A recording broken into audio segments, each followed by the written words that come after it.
speaking of AJ, obviously last weekend Fury called him out. After that, in another interview, he said that he's been chasing this fight for all these years, and it's got to the last little stage and it's fell through, and he said it's because of Fury. Would you say that Fury's been the one who's been avoiding this fight all these years? I don't think it's avoiding, because I think he believed that he would win the fight. I'm not sure he believes it in the same way now. But a lot of those conversations, don't forget, when we were mainly calling him out, he was champion at the time, and that put a real different slant on it, because it's like, I'm the champion, I want 60-40, I want this, and then it's like, you think, well, AJ's a massive star, and then I think he lost the title, and then he still wanted a bigger split, and then he sent us a contract to sign by 5 p.m. that day, and it just felt like a lot of games and back and forth. But it was also at a time where me and Frank Warren weren't getting on, so it was like everything was just different then. I think everybody's matured, the fighters included, and Fury included as well, where he's like, look, cut the shit now, let's just do it. Right, there's no belts, we both need each other, and they do both need each other. They'll say they don't, but to make this kind of money and to have this kind of moment, they do need each other. So, it was interesting last Saturday, because it did feel like we were always the one, all right, well, come on Fury, get it done, we'd sign the contract, when are you going to do it? And it was like all flipped on the reverse, going, oh wow, okay, you actually really want it now. And, we're not looking to dine out on that, we're just looking to get it done. Eddie, just keeping on the topic of last Saturday, we saw Richard Riakporhe win the British title, and straight after he called out Johnny Fisher. What's your thoughts on that? It's a good fight. I mean, I rate Richard Riakporhe. I actually thought that was going to be a really tough night for him, but he looked really good.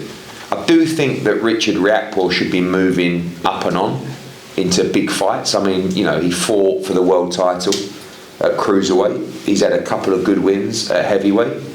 I don't think he should be really looking at defending his British title. I think he should be moving on to top 15 guys in big fights. Johnny Fisher wants to fight for a British title. We tried to make the TKV fight. I feel like Johnny Fisher would really benefit from a couple of fights with Tony Sims before he's in a fight like that. But also, Johnny Fisher wants to make his money and he wants to roll the dice. And we're catching up actually next Saturday.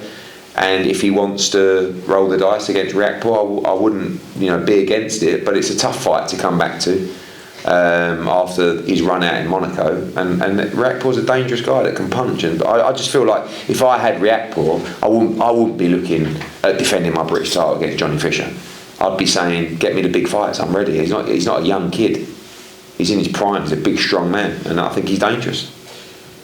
Just going back to your fantasy fight, hypothetically speaking, if you were to have that fight with Dana, who do you want on the undercard? Does it even need an undercard? I mean, I don't know. I think that there's a lot of interesting matchups. I mean, it feels like, when I had a photo tonight with Paddy Pimblett sitting next to me, he looked like he wanted to disappear in his chair. He's like, oh no, I can't be able. I was like, I'll sign a new next, Paddy. He's almost like looking at me going, fuck off, go away. Really sticking up for Dana, and then you got like, well, obviously Tom sticking up for me, but the boxing guys, no, Eddie would win, I don't know. So, we'll see if Dana can find his balls first, then we'll want to worry about the undercard. Eddie, obviously it's supposed to be Callum Smith tonight, headlining against David Morrell. Can you give us an update as to when he'll be out next and what is the injury? Yeah, I don't think the injury's been reported, has it, Frank? No. And I think that's one for the fighter, to be honest with you, because sometimes they feel like it can be a weakness when they're, what I can tell you is it's not an injury that you can just fight again in 3 or 4 weeks. It's an injury that will take probably 6 weeks minimum till you can start training again properly. So with that in mind, you're really talking about August, September, realistically, which is frustrating because don't forget he hasn't boxed since February 2025 when he boxed Joshua Buatsi. So it's a nightmare for him. And he was really looking forward to tonight. It's a great fight. I feel for David Morrell, and unfortunately they're going to have to wait. But that's how it is. But we want to reschedule the fight. And just very finally from me as well, Leo Tang. Yeah. Are there, not in terms of fighting ability, but in terms of when AJ was at this level, you were taking him on a more or less a roadshow of the UK. He's fought in Ghana as well. he's gone the distance for the first time. So what did you say to him after that fight as well? And is there a parallel between him and AJ? Well, when AJ was doing that, he was 24 years old, 25 years old. So I feel like he'd really grown and matured into a fully developed man. Leo's 19, and I think he's got a few years before he develops into that sort of physical presence. I said to Leo tonight that if I had never met Leo Attard and knew nothing about him, and you told me that was a 19-year-old heavyweight in there, I would have been really impressed. But knowing how good he is and knowing what he can do, I wasn't overly impressed. I just thought it was solid enough and good rounds against a very crafty, clever journeyman, basically, who never gets stopped.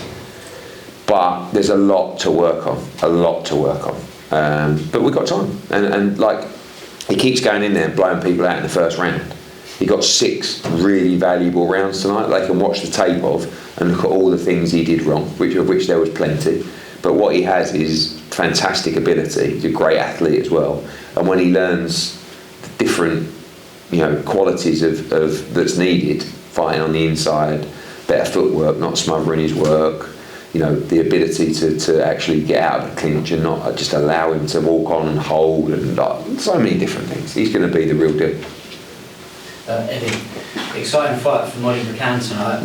What does the run into a title shot look like for her? Do you know what? I was really pleased because I actually saw qualities tonight that made me think she can go on and win British and Commonwealth titles. World level is still to be achieved.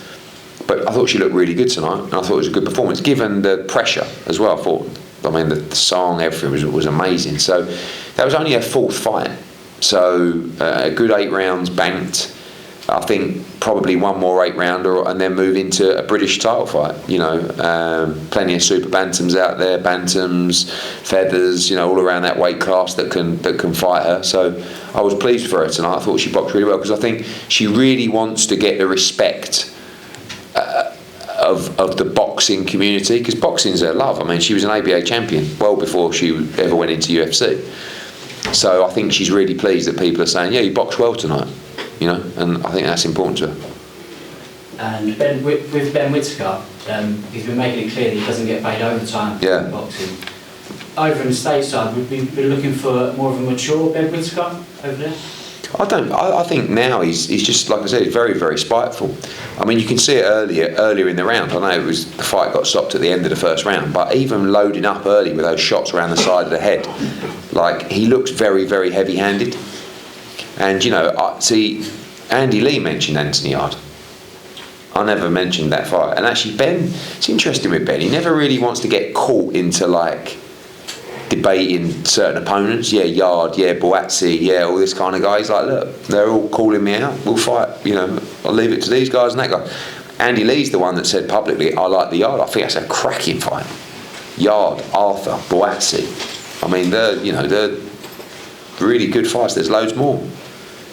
Richards, Hutchinson, Zach Parker, obviously Callum Smith, but he's got his fight with Morrell. But we're not going to be short of opponents, that's for sure. Eddie, Carl Froch said that Anthony Joshua shouldn't have a warm-up fight. I mean, listen to it's it, nice of him. and they will have a warm-up fight. And I'm assuming it's actually Carl putting pressure on to make the Fury fight. I get it, but why? He lost against Daniel Dubois in September 2024. Is that right? Yeah. Right. We're now in April 2026. He did 4 rounds, or whatever it was, against Jake Paul. Right? He also was involved in a horrendous car accident where he suffered horrific injuries himself. Forget about losing his 2 best friends. On what planet are these people going he absolutely... We were having a warm-up fight before the accident, before the Jake Paul. So what's changed? We need to physically know that we're ready for those kind of fights. And I get people say, "Oh, just go straight into the fight." Thank you, Carl. Very, very kind of you. But let's just be smart and real. And we'll also be led by Usyk team and the doctors who said yes, he needs a fight first. I think it's very clear that you're not surprised that Conor Benn's re-signed a long-term deal with Zuffa. a post that they shared, there was a photo of Conor meeting Nick Hearn at Canelo Crawford. Obviously that took place in September and Conor's last fight with you was in November. Is there any suspicion that there might have been some form of agreement in place already? And I'm assuming that would have been a breach of his contract if that was the case. We'll find out shortly, you know. But they've made a lot of mistakes and they're not the smartest. So we shall see. Okay, thank you very much. All right.